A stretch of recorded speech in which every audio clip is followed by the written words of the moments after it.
Welcome everyone, thanks for tuning in. Today I'll be sharing with you about the eventide home fire that took place in 1980, killing 157 old lady.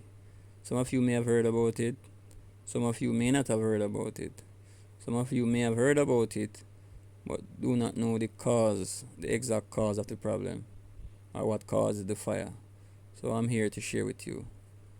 So the eventide home was a three building, 2-story boardhouse.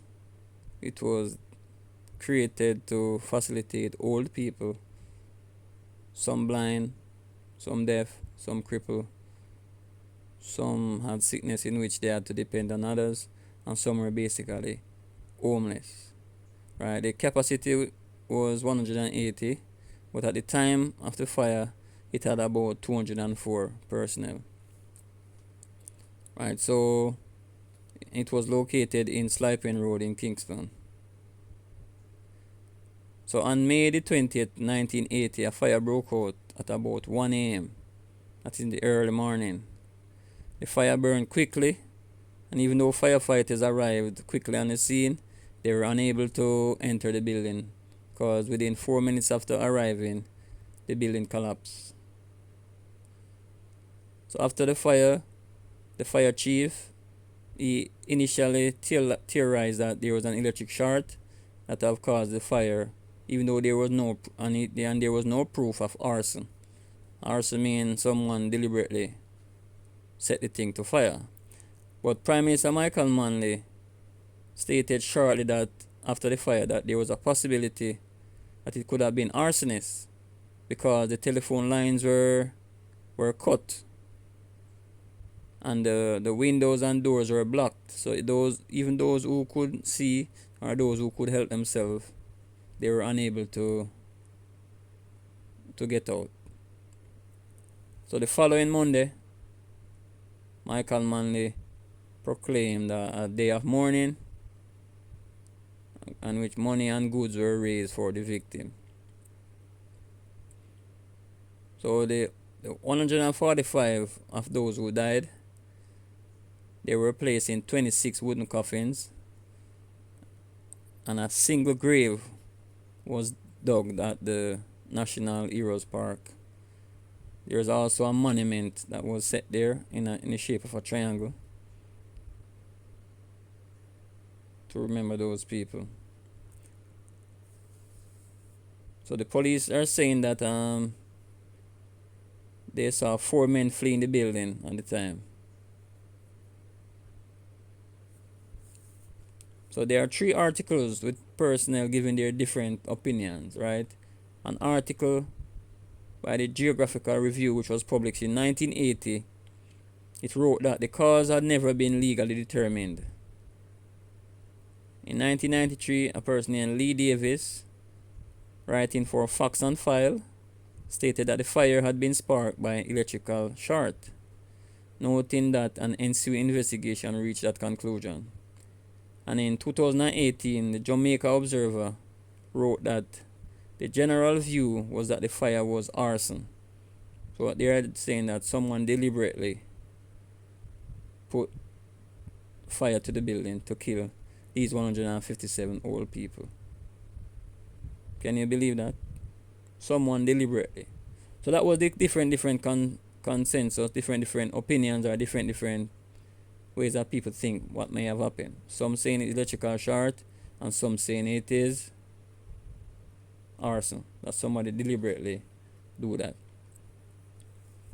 So in 2011 and 2020, they had remembrance events for them to remember these people that died.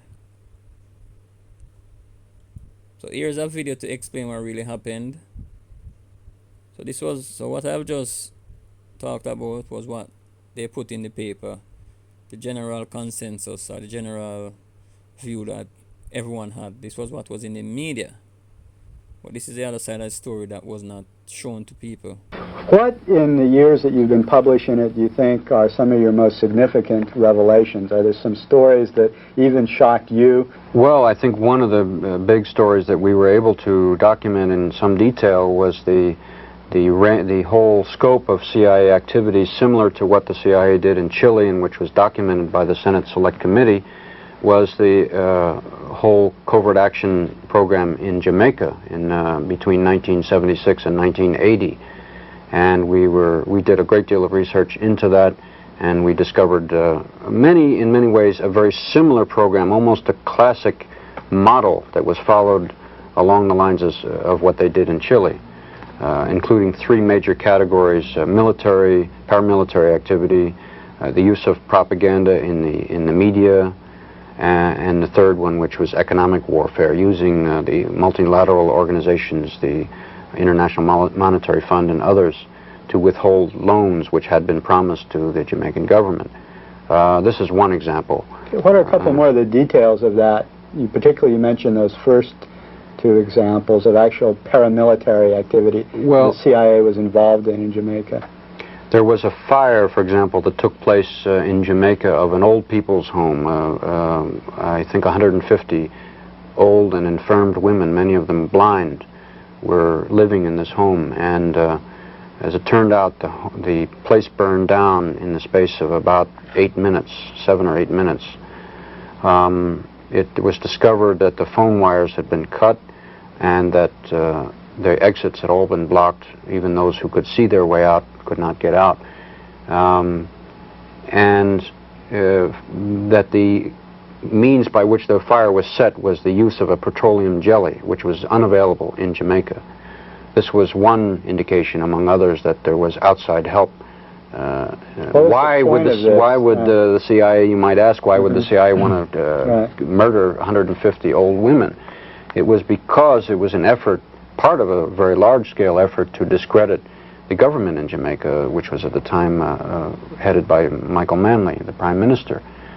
There were images produced of Michael Manley in the media, in the Daily Gleaner, which was the newspaper which the United States, through the CIA, helped to support.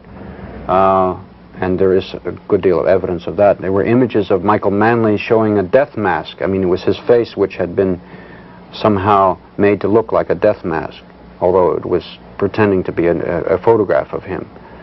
And there were many ways to try and discredit him. This is very, very similar, in fact, to what the CIA did to try and discredit Salvador Allende in Chile. If you remember, Richard Nixon instructed the CIA in a meeting which was in 1970 in the White House, and there was a document in the Senate report which is reprinted, and he said, "Make the economy scream." Those were his words. And that's, of course, what the CIA proceeded to do in Chile, and that's what they also did in Jamaica. They also furnished a lot of munitions and assistance to the terrorist squads that were going around killing people in the cities and also in the countryside in Jamaica as well. That's correct. So thanks for watching. Please like, share, and subscribe. Thank you.